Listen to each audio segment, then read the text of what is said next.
You know what I can do an impression of? I fucking love when every time he tries to like type something in the chat, he does something like, well played guys. Let's fucking go for Baron now. Like he always does like, well, he does it on the other side, but like I guess. Okay, I'm gonna show you my secret. So the reason why I type like this, okay, the reason why I type like this and that I'm really good with angles is because get this. Okay, let me show you. That's cards and all that. But look, I have angled my keyboard at 46.33 degrees. So every time I have to type, I have to turn. That's just the optimal way to play VELKOZ chat. That is my secret. No, it's not a bunch of rulers and protractors on my monitor. Play for Azzapp. This guy's actually faker on his champ. No. I hate this guy. Why is he so good? Azzapp plays with a ruler on his screen. I swear I'm convinced. He's got like 4 or 5 rulers just stapled onto his screen. I feel it, man. I feel it. There's no way he's getting these angles like this. Guy's making magic work. It's just pure angles. Okay, so I want you guys to prepare for a little bit of math here with me, okay? A little bit of geometry and a little bit of math. Here's my original guide. Here's the guide that I made on Reddit, in which I referenced the 1050, 100, 1100 range and the 46.33 degree angle. But it's a bit counterintuitive and a lot of people don't quite understand it. So I'm going to take you step by step how the math and calculation behind the one works to get the absolute maximum range for the QR combo. Okay, so we all know this. When you have two equal sides, which I just copied this side here, you have two equal sides, it's fairly simple to deduce the hypotenuse, okay? You know the max range is 45 degree angle. Max range is 45 degree angle for sure. We know that, and if you, let's say, put 1000 and 1000, you get the square root of 2, which is 1.441. So that's the hypotenuse. So it goes slightly different if you have disparity between these. Okay, so first we're going to calculate the max distance. And the max distance on 1050 and 1100 would be 1520. Okay, 1520.7. And that is the absolute maximum distance you can get on your VELKOZ cube, which I will show later on in the game example. Okay, so now we got to calculate the angle. Because it is off, the second part is longer, it is a bit off, and the angle would not be the same. And I'm going to show you that exactly here. Okay, so let's say we're going to add a little bit to this side. We're just going to add a little bit to this side.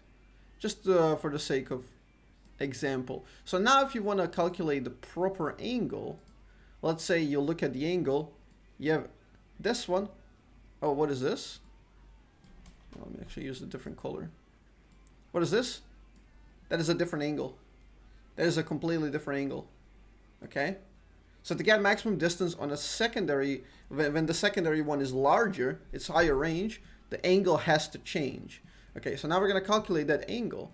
And there's this calculator. I've done this before. Like I've made a little website that could calculate this when I was practicing my HTML, CSS, and JavaScript and all that. But I don't have the file, so I found this. And these guys have some very robust calculators. So we're going to plug in the formula like 1050, as well as numbers are, 1100. And the max range would be 1520.7. And this is the reference. The absolute maximum range of the angle is 46.33 degrees. Okay, so that's exactly how you get the geometrically correct VELKOZ to get the maximum distance. So the key is in the angles, ladies and gentlemen. You want to fix your PC, tap it at the right angle. But if I angle it and I tap it faster, I can actually kickstart it. There you go. We have successfully kickstarted our PC. You wanna get a max range snipe? Shoot at a proper angle. You wanna play the game optimally? Angle your keyboard. It's all about the angles. Geometry is the language of gods. So here's the example of a secondary projectile being longer in the absolute max range of your cue. You get that range, which is absolutely insane. So this is the very edge. This is the very edge we're hitting. And projectile spawns are around here. So that means we should be standing behind this guy, because the projectile spawns slightly forward. Okay, here we can see the secondary cue landing consistently right above the dummy. So if we were to shoot from this exact location where the Q split up, accounting for the model and the projectile appearing right in front, the Q would not be enough. And that is the extra 50 distance that we have. And because of that extra 50 distance, the proper angle to get the maximum range would be 46.33 degrees, which I've shown in the math section. So instead of going like 45, we do like about a 46-ish, which is a minor difference, but it is kind of felt when you play the game. Now, I found this reference on the League of Legends VELKOZ wiki, which is a little bit weird. It says the VELKOZ range is 1100, but the width on the original one is 100 and the other one is 90. Also, the one originally has split. A lot of people also don't know that the speed on the secondary one is way faster, which is why what I referenced in my original combo guide. And I do talk about the optimal angle a little bit and the combos that involve this, with the secondary speed being faster.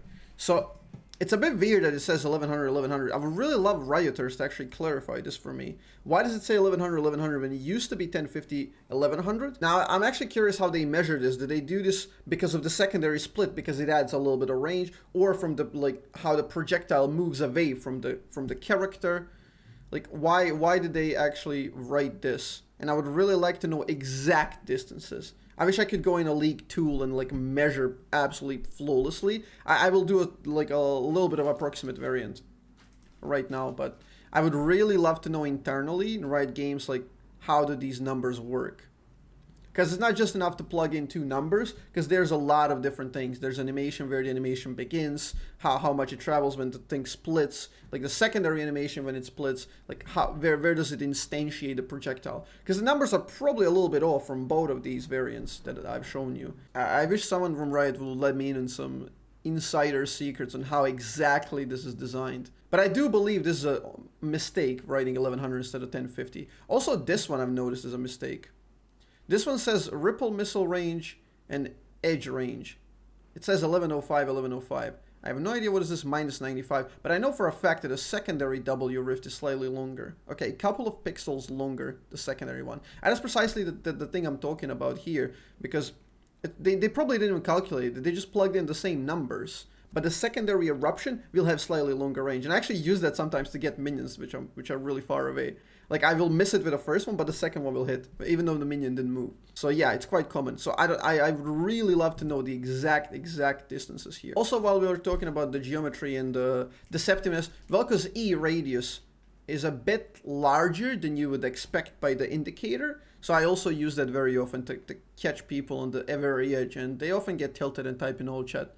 But yeah, it can be a bit deceptive. So I would really like more clarity on this, and I would want to know more on internally how it's designed. And in fact, I would even like to have secondary range slightly increased, even if they lowered the initial one, because it increases the skill ceiling and gives you some better angles. In case these animations and the character model are kind of interfering with the proper angle, I would really like to see a bit of a larger distinction between the two distances, because it does permit insane amount of skill to be displayed by these plays. And also, it's quite curious when we talk about a QR combo, which is the geometrically correct combo. You get the QR VELKOZ combo, which is 1050, 1100, which comes up to 1520.7, and your ult range is 1555. So it's absolutely beautiful. It's such flawless thing to land an absolute max range QR, because you're gonna hit them with your ult, slowing them down, and right at the edge when they think they're getting away from the ult, the Q is gonna hit them again, get even higher slow, and actually increase the couple of procs at the end, at the very edge of your ult, and it's just gonna absolutely demolish them. Okay, this guy's a gamer, what the hell?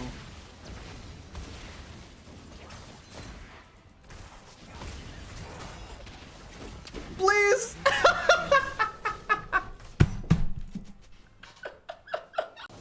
Alright, now you're just provoking the devil. If I hit him though, he doesn't die to Comet, because he's gonna speed away and Comet won't kill him. Q is not enough at this stage. Oh, you seriously think you're gonna recall there? Think again. Think again, buddy.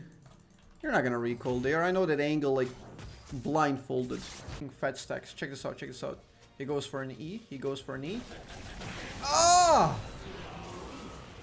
Check it out, chat. Thank you all for watching the video. I hope you learned something new. Massive shout out to all the patrons and the people on Twitch supporting the channel. You guys are absolutely awesome. If you enjoyed the geometrically correct Vel'Koz, leave a like and tell me about it. I might make a mathematically correct Vel'Koz, delving into the numbers of Vel'Koz and percentages very, very in depth, because there is a lot of work to be done over there. So yeah, I'll see you in the next one.